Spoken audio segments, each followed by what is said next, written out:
aim. Let's get to it, shall we?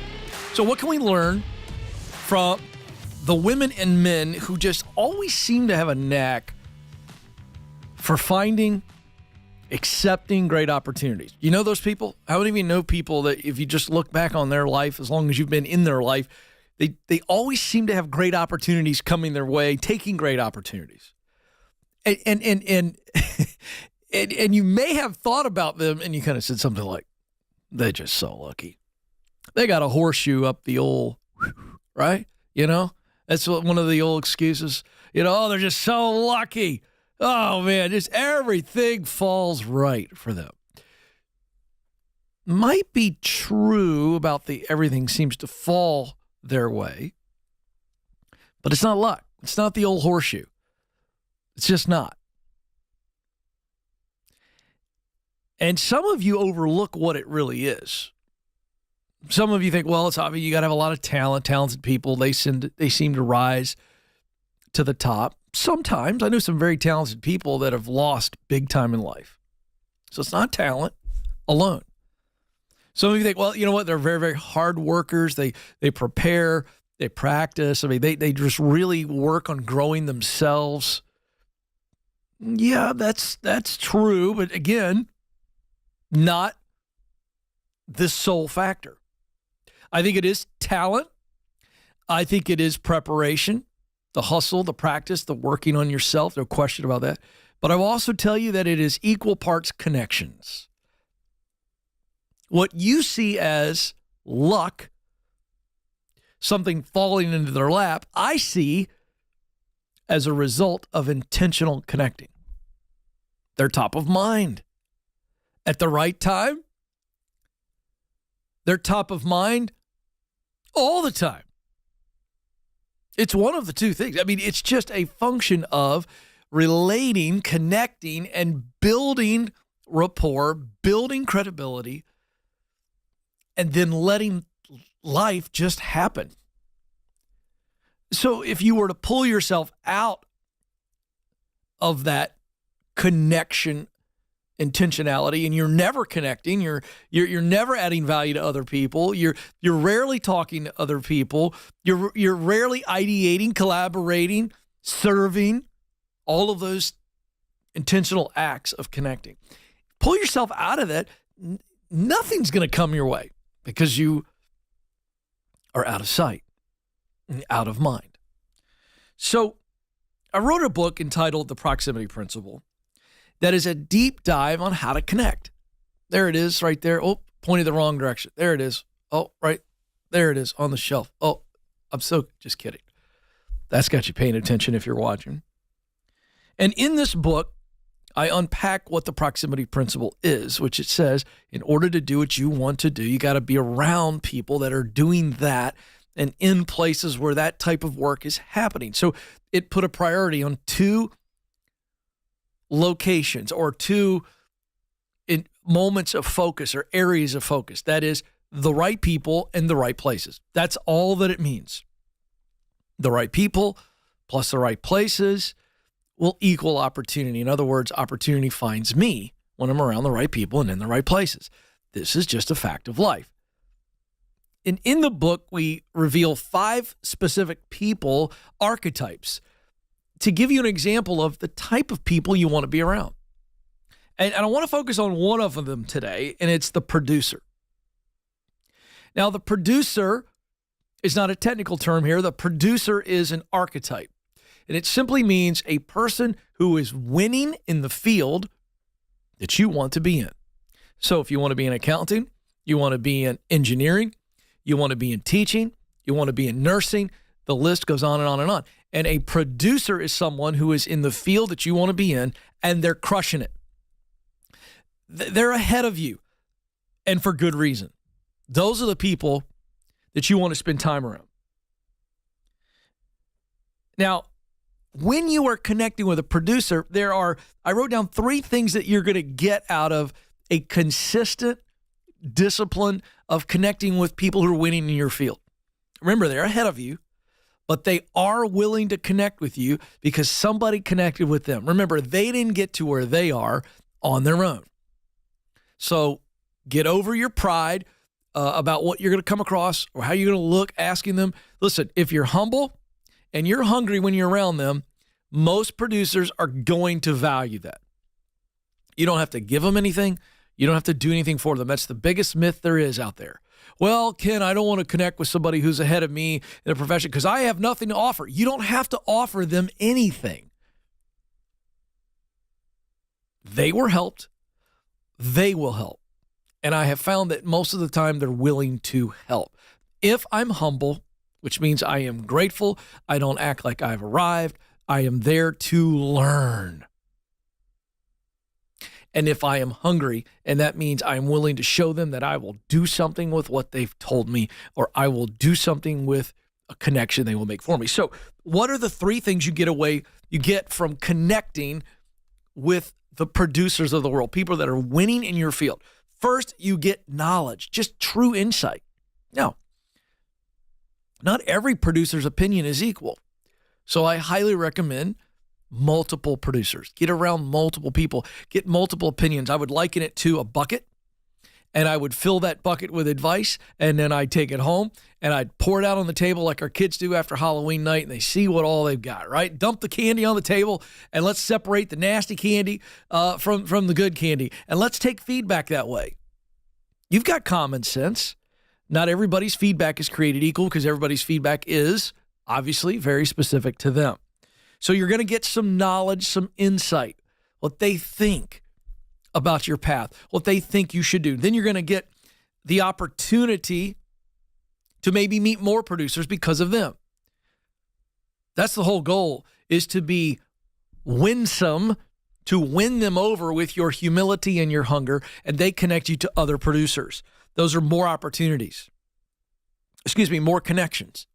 And then the third is opportunities. Now, you don't go in asking for an opportunity to work, but you might be surprised how many times a great connection with a producer will turn into an actual job opportunity. Now, you don't go into it expecting it, but I'm telling you it is very possible. And I found that in my journey, I always got insight and knowledge, which was first and foremost. And almost every time I got another connection that they made for me, so they're sending an email, they're texting, they're making the connection happen. And multiple times, not every time, I got an opportunity to work in broadcasting as a result of meeting with somebody in the industry. So why do people avoid this? This all makes sense. But before I let you go on this teaching, I want to make sure you understand why people don't do what I'm saying. There's two reasons. You're intimidated to ask, to sit with these folks that are very successful, and it's inconvenient. It's intimidating and it's inconvenient. You got to work. You got to work hard. They're not going to say yes every time. You'll get some no's. Some people will ignore you. There's no question about it. But if you could swallow your pride, be disciplined, you're going to get the opportunity to do it. And listen, when you're humble and you're hungry, you find that they're very helpful. And this could be a breakthrough for you. Get with some producers soon.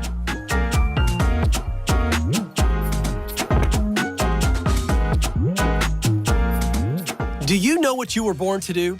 In order to get hired at a job you love, you need to get clear on your talent, passion, and mission. That's why our team created the Career Clarity Guide. In just a few minutes, this free tool will walk you through a process to discover what you do best, that's your talent, the work you love to do, that's your passion, and the results that matter to you, your mission.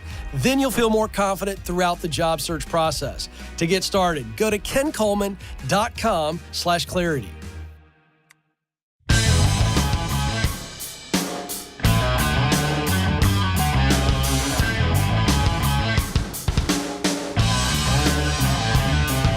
Hey, if this show is helping you in any way, I would love for you to help us by spreading the word. A lot of shows out there, a lot of noise, and you can help us grow, and we're growing, and I'm thankful for it. Two ways. If you are watching via YouTube, would you subscribe to our channel? And then if you are listening via your favorite podcast app, give us a follow and a 5-star review. Okay, also, how many of you out there listening and watching right now are in any of these categories of frustration? You feel overworked and underpaid. You have been passed over, or you're not getting noticed for that promotion that you want. you know the change you want to make. Maybe it's a side hustle or starting your own business, but you're scared to death. Or you just feel like an imposter as it relates to this thing you want to do. Some of you are just absolutely bored.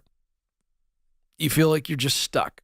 In any of those reasons, if that's you, you need to consider coming to my breakthrough event in 4 cities. April 20th, Kansas City. May 16th, Chicago, Illinois. May 18th, Atlanta, Georgia. May 23rd, Dallas, Texas. I'll be speaking on the formula to never get stuck again and how you can get unstuck if you're in any of those situations, professionally and financially, because they go together. And then we're going to be taking your questions live in the crowd. It's a lot of fun, like the Ken Coleman Show, but just live, and I can't hang up on you. So that's going to be fun. KenColeman.com/events. KenColeman.com/events. Okay, very interesting data. Before we get into the data, here's another question. How many of you want to work less hours? No one raise their hands in the control room, please. How many of you want to work more hours? This is an interesting divide. Oh, we have a kiss up. We have a couple kiss ups in the booth. Thank you, Christian, for he wants to work more hours. Well, I'll take care of that. New study from Pew Research Center. This is a very interesting divide. Do you fall in either category? A quarter of low-income workers making less than $47,000 a year want to work more hours. Now you flip that, almost a third of middle and high-income workers say they work too many hours. Are companies gaming the system? Because we hear a lot of news headlines about companies saying we can't find people to hire. And there certainly are a lot of companies that are going, we can't find the talent. We're looking to hire people, can't find them. All right, let's get deeper into this. Why is it that workers making less than $47,000 a year, and it's 25%, so it's not the majority, only 25% of those want to work more hours? Why is that? Well, this should come as no surprise. The bottom 40% of American households spend 100% of their income on housing, food, transportation, and healthcare. And so you have a lot of low-income workers saying, I want to work more because I absolutely have to. I'm barely making it. Now, why is it when we hear a lot of news that companies are saying we can't find the hourly workers, we can't find them? Where are they? We can't find them. Well, there's a system that may or may not be being gamed. What is the system? If a company employs workers for fewer than 40 hours a week, it means that that worker can be classified as an independent contractor instead of an employee who's entitled to full-time benefits. So employers save a whole bunch of bucks, if you will, when they can minimize their contribution to the state unemployment insurance funds and dodge workers' comp. So this is not a new phenomenon, but it's absolutely going on.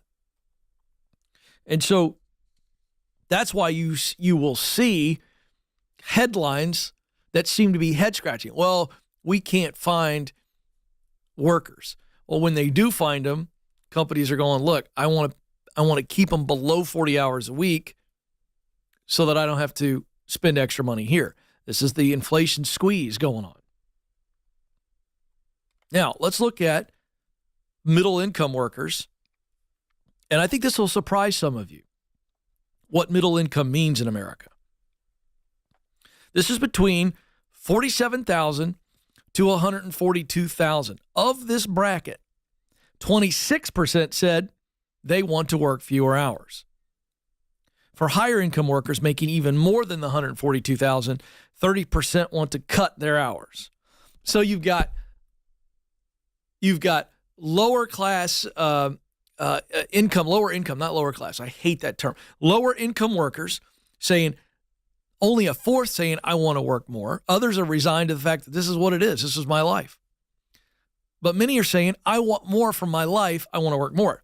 Then you've got middle to upper class workers saying, a fourth of them say, I want to work fewer hours. Now, the middle class workers, they want more hours. Why? Housing, schooling is what it boils down to. I want my family and my kids to live in this certain neighborhood or a nicer neighborhood. That makes a lot of sense. I want my kids to have a better schooling situation. In other words, it's about the now and the next. And housing and schooling, as it relates to higher ed, schooling's crazy expensive with tuition blowing through the roof over the last 25 years. 47% of upper income workers, this is folks making more than $142,000 a year. 47% say their work is very or extremely central to who they are, compared to 36% of lower income workers. So there's some data. I want to go deeper. Why is work so important to people that are making more money? Because of the lifestyle that they desire and the identity that they attach to the paycheck. That's why. Got to keep up with the Joneses. I want to look and I want to feel. Some of it's about what other people think, but some of it's just like, hey, I want to accomplish this. I want to have this kind of house. I want to live this kind of lifestyle. And so that is why I tie so much of my personal life to work. But this is where it gets interesting. 67% of Americans surveyed in March through a Wall Street Journal study said hard work is very important to them. Only 67%. Compare that same question asked in 1998, 83% of Americans said hard work was very important to their life and to the American character. Folks, that ought to scare you. That ought to scare you. What it means is there's been a sizable drop in how Americans view hard work. And it's troubling. It's going down, and it's going to keep going down. Now, why is this? What's at the base of this? Aaron Zittner, Wall Street Journal editor, looked at the data, and they believe that the poll found record pessimism about our children's generation being able to do better than ours, which I think is very, very interesting. You know, I'm an Xer. So my parents, the boomers, you know, there's no question Gen X and even the millennials have done much better than previous generations. But all of a sudden, you got today's current parents. They are concerned that their kids won't be able to do better. I'm going to tie this in. Why? Only 21% of Americans were confident their children's generation would have a better life. It was 64% in 1998. What's changed? A big fancy labor historian from Yale, Jennifer Klein, said, the payoffs of hard work have been insecurity. That's her take. That's a bunch of garbage. I'm going to tell you what it is. For views to change that much in 30 years, it's called 1998 to now, okay? It's about debt. It's student loan debt and it's credit card debt. These have become the norm. In fact, they've been peddled to the American people. The only way to get ahead is to get a student loan for your kid or for you. So they've lived it. Now they're looking at their kids. They're going, it wasn't better for me. Credit cards have been peddled. They're going, I work crazy hard just to make my debt payments. Folks, the system has lied to you. Now you don't believe in anything.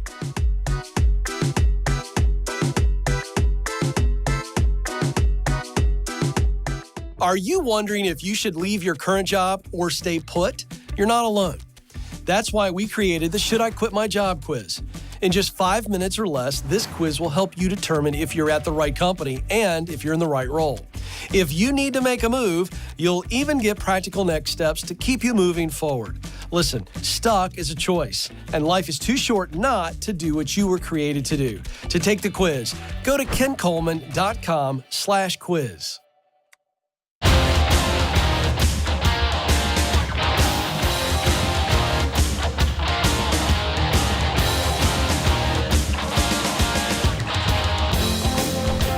Of the people, by the people, for the people. I'm Ken. I'm a man of the people. What does that mean if you're new to this program? It means that I'm here to inform you about what the system has done to you, what it is trying to sell you. And I want you to be able to be aware of what traps to avoid so that you can go work and make the money you want to make so that you can live the life that you want to live. It's that simple. The pursuit of happiness is alive and well, but if you go the route of the system, the financial system, the education system, I got news for you.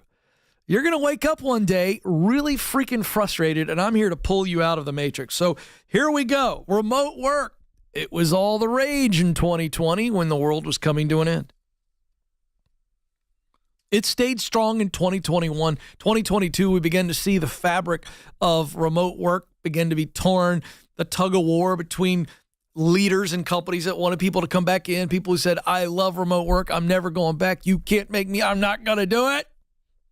And now we're seeing the numbers move back towards in the office, or what is now called hybrid, which is some in-office work and some remote work. And as a result of the remote work exploding in 2020, we saw over the next 2 years, and we continue to see it in the headlines almost weekly, remote layoffs. So you want remote work, guess what you get? Remote layoffs. You work remote, guess what? They're not going to fire you remotely. And it's awful. And I have been very vocal about it on this show, on social media, at Ken Coleman. And I'm not going to stop because I think it robs people, it steals dignity when leaders decide to lay somebody off in a cold, non-caring fashion of not looking them in the eye. Now, we'll break this down a little bit, and I want to know what you think in the comments. You got some smart people going, I think laying people off remote is actually better. University of Pennsylvania Wharton School of Management professor Peter Capelli says he thinks it's actually a better move. Why? Clearly, Peter's never been laid off in a remote fashion, or I dare say he'd have a different opinion. He says if you're a remote worker anyway, the idea that we're going to call you into the office just to lay you off is kind of cruel. Is it? Let's just stop for a second. All right. I don't know if any of you have been laid off before. I have. Okay. Happened to me one time. And it sucks. It's awful. There's no way to replace that feeling. It is, even if it's not personal in the way that it's handled, they don't come at you personally, attack you. Even if it's just completely classy and above board, it is just an awful feeling to be let go. It is just at its core, I think, the ultimate rejection. The only thing close to it is being dumped. All right? And I've been dumped before. I've told that story many times. The worst dump, the dumping, if you call it dumping, you got to get in a different category here if I'm not careful. When I got dumped in college, this was the worst I ever had. All right? I'll give you the 30-second version. This is before cell phones. So we're supposed to meet for a date. I pull up, pick the girl up, and she's crying. She's devastated. I think somebody in her family died, quite frankly. She's walking to the car devastated. And I'm all prepared to go into chief compassion officer. No, nobody died. Just my pride. As she got into the car, I said, what's wrong? We need to talk. And she's sobbing. So you know what's coming next. And she proceeds to dump me while sobbing, as if she's the one that's hurt. Okay? We've all been there. When you get fired, laid off, or dumped, it's the ultimate rejection. It's personal. It just is. No way to get around it. So in this situation, we know to be true. We all can agree on that, I would imagine. I don't agree with the good professor that if they work remote, you should just Zoom call them and go, hey, I'm going to save you this, and this by letting you go via Zoom. Some of you could, by the way, I think you can make a compelling case that if you do it via Zoom, at least you're looking at them and you are connecting to them one-on-one. But we've seen these leaders that are mass firing thousands of people over Zoom. So there's not a personal connection. You could probably debate me, and I'd be willing to concede that if there was no other way to do it, or you just were really passionate, that all of our communication is via Zoom, and you do it one-on-one, and you still extend some dignity to them, I'll give you that one, but I'm begrudging about it. Because I think when you got to deliver bad news like this, no matter if it's their fault or not, in person is the way to do it. But they're spinning it to say, this professor is, well, why would you call them in just to let them go? That's excruciating. Well, because I believe that we need to show folks compassion and treat people with class. I also understand that as I say this, that does not happen very often. I understand that. But I think that we are in this era of the digital, the technology, the social connection. And so everything has become so desensitized. For instance, just go put out an opinion on TikTok or Instagram or Twitter and wait to see the response. Just try that. Everybody's brave. Everybody's saucy because there's no human-to-human connection. But you put that same person in front of you face to face. Now, there are some absolute lunatics that will say something and pop off, but it's a whole lot less. Here's my point. What I believe is that social media, and let me pick on email while I'm at it. All of the digital or electronic communication has removed our humanness. And so that's why companies think, you know what, you're remote, we communicate. We're just going to turn off your email, turn off your access, and you're going to wake up in the morning, and instead of going into the office and a boss looking at you and telling you the bad news with some compassion, with some dignity, integrity, character, no, you wake up, pull up your phone, and realize you've been fired. And we're going to normalize this? Now, here's why I bring this up. Laying people off over Zoom, via email, not telling them anything, just locking them out, is cowardly, and it is crushing trust in the American workplace. I had an Instagram that we put up a couple days ago. You can go check it out at Ken Coleman, and it was from a previous show where I brought up an article where now the question is, should you give 2 weeks notice? And my opinion is, I said this in the clip, I said, look, you don't have to. There's no rule that says you have to. I would leave well. But if that's 3 days notice, I think you can leave well with 3 days notice. But here was the overwhelming response. Companies don't treat us well when they let us go.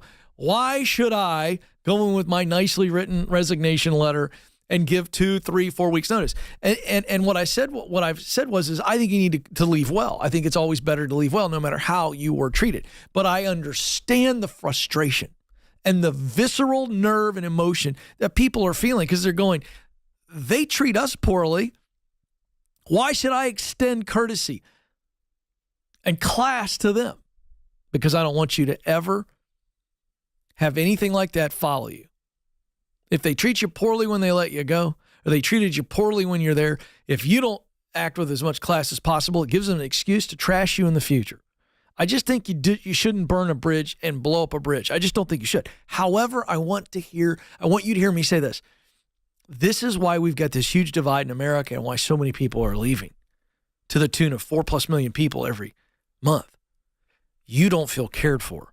And the reason you don't feel cared for is you don't see much evidence.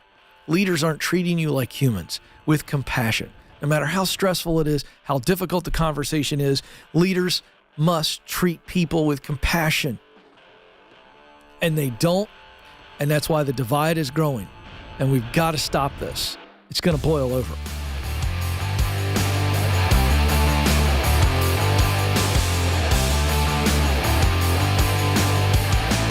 Did you know that recruiters take an average of 6 seconds to scan a resume? And that's if they ever see it in the first place. In fact, 75% of resumes are rejected before reaching a hiring manager. Listen, folks, if you want to get hired, you've got to make your resume worth noticing. That's why we created How to Write the Perfect Resume. This free guide will walk you through the 5 steps to stand out in the hiring process to get you your dream job. If you want to get started, go to kencoleman.com/resume.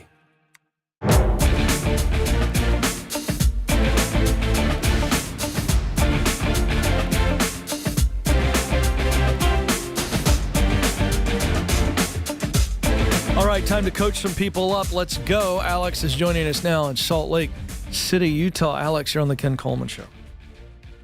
Hi, Ken. Thanks so much for taking the call. You bet, Alex. What's going on? Well, I am feeling a little bit stuck in my current job. I've been here for 25 years now. I am 11 years away from my minimum retirement age, and I'm feeling like it's too late to start something different. It's not. You're okay. Okay. I am also debt-free with low expenses. So nice. Now it's now it's really not too late. No. Okay. Okay. The position that you're in financially makes this pivot so much quicker. Okay. I promise. Now we'll figure out which way we want to pivot. Do we know? That's the problem, is I do not know which way to pivot. This is what I've been doing. I've been doing it since I was 20 years old, and it's all I've ever known. So yeah, but you've had a lot of time to think, haven't you? I really have, yes. And I just believe that you've thought about a couple of different mountaintops. I just think you're not sure how to climb to the mountain. I think that's what it is. I don't think you lack for ideas. I'm standing at the base, yes. Okay, so tell me, what is it that we want to do? I know you don't know how to get there. I'll give you that, and I'll help you with that. But let's just talk about where we want to go. Where do we want to go? What do you want to do? Why? Hit me. I would be interested in getting into something in the medical field. I do worry about my age at this time. Stop. I'm not worried about that yet. What is it that you want to do in the medical field? What do you want to do? Physical therapy. Okay. Now, physical therapy school is very expensive, yes? Yes, correct. Yeah. What's the least amount of money that you can go to physical therapy school for? Have you done the research? I have not done the research. Got to do it. Something that is good. Here's the problem. Yeah. You've got this boogeyman in your mind that's going to just jump out and whack you. And the problem is you have no evidence that there's a boogeyman. And the boogeyman for you is that it's way too expensive and I don't have enough time. And we don't know for a fact that that's true. Nobody cares where you get your education for physical therapy. Would you agree with that? It's correct. Yes, I do agree with that. What's the cheapest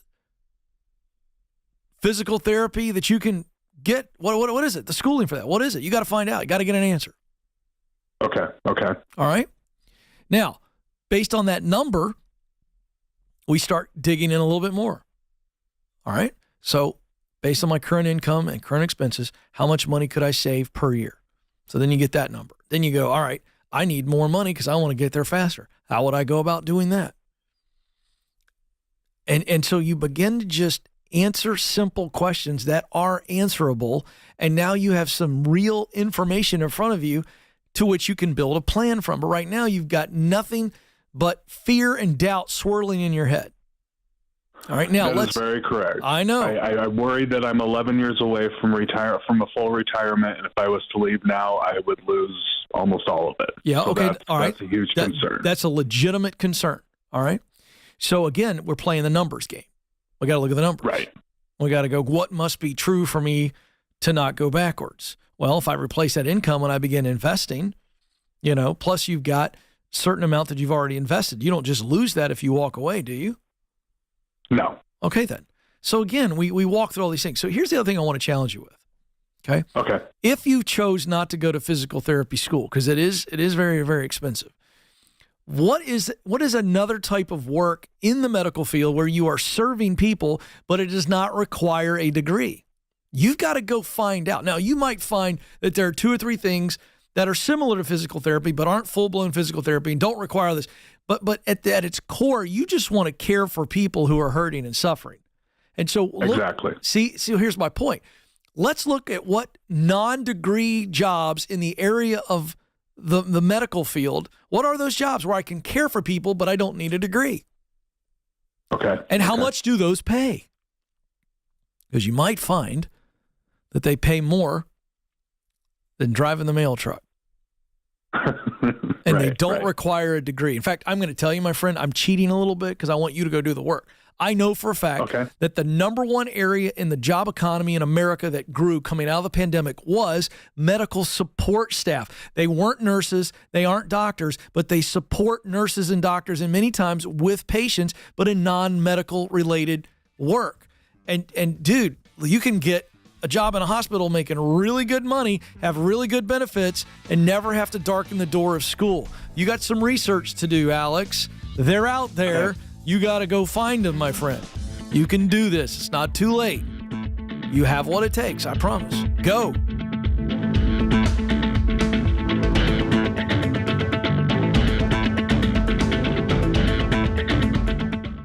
According to Glassdoor, the average job offer attracts over 250 applicants. If you've made it to the interview, you've already made a great impression. So now is the time to showcase how you are the best choice for the role. That's why we created How to Win the Interview. This free guide will walk you through the 5 strategies to help you stand out amongst the competition. With just some intentionality, you can prepare yourself to win the interview. Go to kencoleman.com/interview.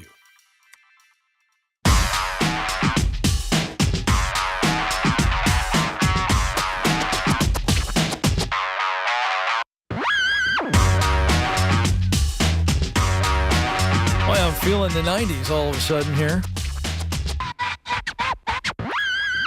Exactly. Wow. Very interesting. I didn't know that treatment was going to happen. I like it. I'm going to avoid the head tilt and the shimmy and the shake here behind the desk.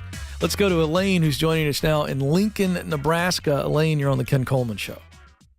Hi, sir. How are you this afternoon? I'm living the dream, Elaine. What's going on? So, reaching out to you because apparently it's a thing, feeling a little bit stuck and kind of curious about what path I should go down.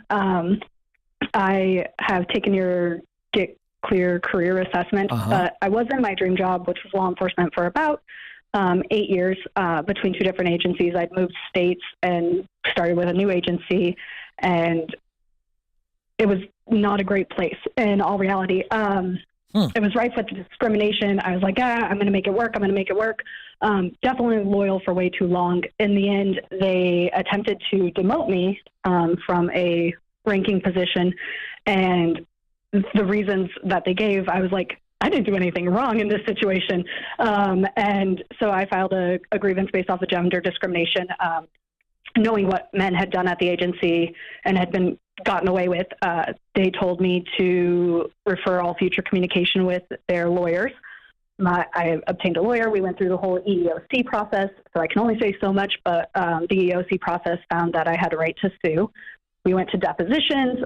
Their lawyers, after the head of the agency was deposed, asked us to settle.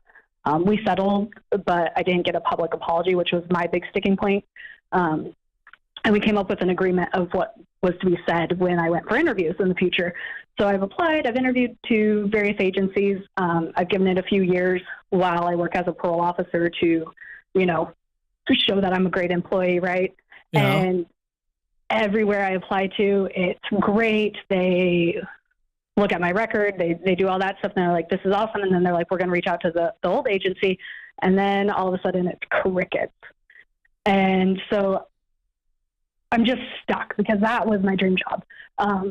Being parole officer is great, but I kind of feel like I'm not getting anything done. I'm spinning my wheels. What were you doing before? Were you in criminal justice as a police officer? Oh, yeah. So I was a police officer. And are you getting this? This is from the state you're in now, or is this you feel like any state you're in, would this follow you? So that's the hard part. I feel like it would. I received multiple different copies of my personnel file. So I don't know what is my personnel file that anyone receives, things that I'd never seen and things like that. But, my partner lives here. He's very well established in his job. He has his house, like he owns his house, things like that. So it's kind of like my life is stuck here. Yeah. Man, that's really frustrating because you settled and you effectively won, and then they gave you the script that you're supposed to play, and then people are checking up on you, and it's certainly the evidence points to the fact that you're getting blackballed, just kind Right. of, yeah. What do you love most about being a police officer? Describe that to me in about 15 seconds. Tell me, and I want you to describe the work itself. What do you love about it? I love being the person to show up to help people having a bad day. Yeah. Yeah. Yeah. That's my next saying that. And like building into minds and like trying to figure out like how to prove the point. Like, like the human mind is fascinating. Oh, yeah. Yeah. And so just finding what it is. Yeah. Well, here's what I'm wondering. And I love what you said. I'd want you to be a little bit more detailed. Is it a protectionary? You showing up and serving people who need help? Is it protectionary? Does it have another facet to it, or is it always in a kind of protective nature? And I'm going somewhere with this. Well, how would you describe it? I think it's in that protective nature. I grew up in one of those homes where law enforcement was common. And I always remembered, like, they would show up and they would make the things stop. Yeah. And so it was, like, always that relief. Yeah. And then you get to be that, and you get to be the mentor and have people look up. Yeah. Well, Elaine, here's where I'm going with this.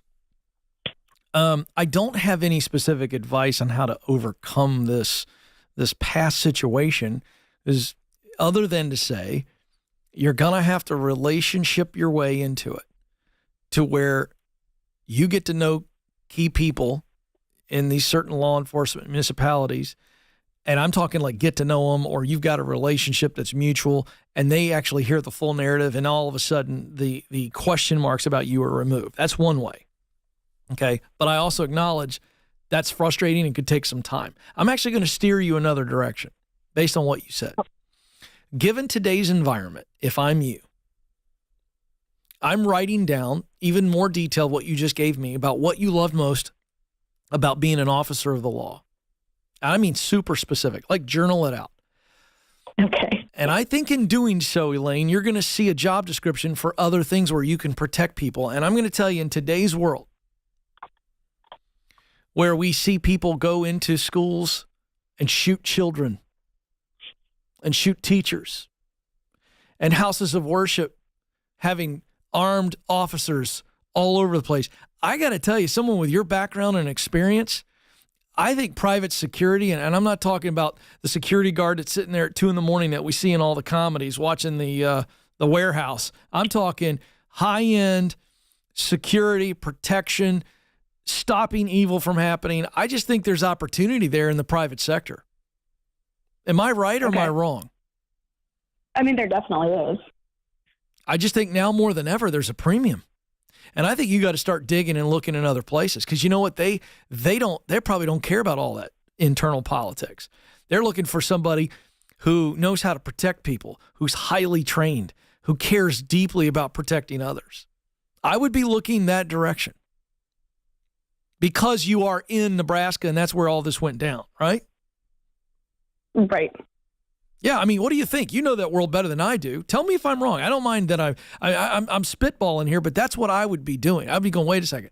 I can go a whole nother direction. I'm not limited to only being on the police force or a sheriff's deputy. I'm not limited to just that. Am I right? Yeah, you're definitely correct. I've thought about threat management. I've definitely looked at it. I've been part of the Association of Threat Assessment Professionals. So that makes sense. I guess I've just always been like, well, there's so many agencies out there, and they're going to hire me as that security guard sitting on the sidelines. That doesn't really thrill me. No. To say it nicely that way. Yeah, I don't think you have to limit yourself to that. You got to get out there and connect and make relationships happen. People need to know your story. You get to meet people, and the narrative gets out there, and all of a sudden, you're not Elaine with a personnel file that we're not quite sure what's in it because people mistreated you and you stood up and fought for it. By the way, you won. Mm-hmm. You got to take control of the narrative. Do you understand? You've been going about it the normal way, and I get it, but the normal way is not working. And so I would stop with the normal way. I think relationships end around. Let's build relationships to where somebody goes, you know what? We need officer, and I know Elaine, she's legit. So that's one way, and I think you're working both strategies. But I would also absolutely be looking for opportunities to be in highly sensitive situations where they're needing true security. I mean, like someone who is evaluating safety threats and I mean, investigative work, whatever. There's just something out there. I know there is. You got to go find it. But I guess I never looked at it that way. But it's making sense, yes or no? Oh, it is. Come on, Elaine. It is. It definitely is making sense. I know. I'm saying, come on. It's time for you to grab the bull by the horns and wrestle that thing to the ground. Go get it. You're very qualified. Yeah. You got to go where the need is great, where they go, thank God Elaine walked in the door. Are you kidding me? You have this many years on the force here, and here. Are you kidding me? Can you start today? Elaine, you got to change the narrative. And I don't know if it's high-end corporate security. I don't know if it's involved with the university. You got celebs around there, wealthy people. You've got private institutions. You've got businesses.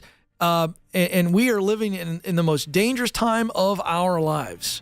We need more Elaines on duty. Go find you a place where you can stand on that wall. Thank you for the call, Elaine. You've got this. You just got to go find it. Don't move. This is the Ken Coleman Show. Press on. Thanks for listening to the Ken Coleman Show. For more, you can find the show on demand wherever you listen to podcasts and watch the show on YouTube. You can also find Ken across all social media by following @Ken Coleman.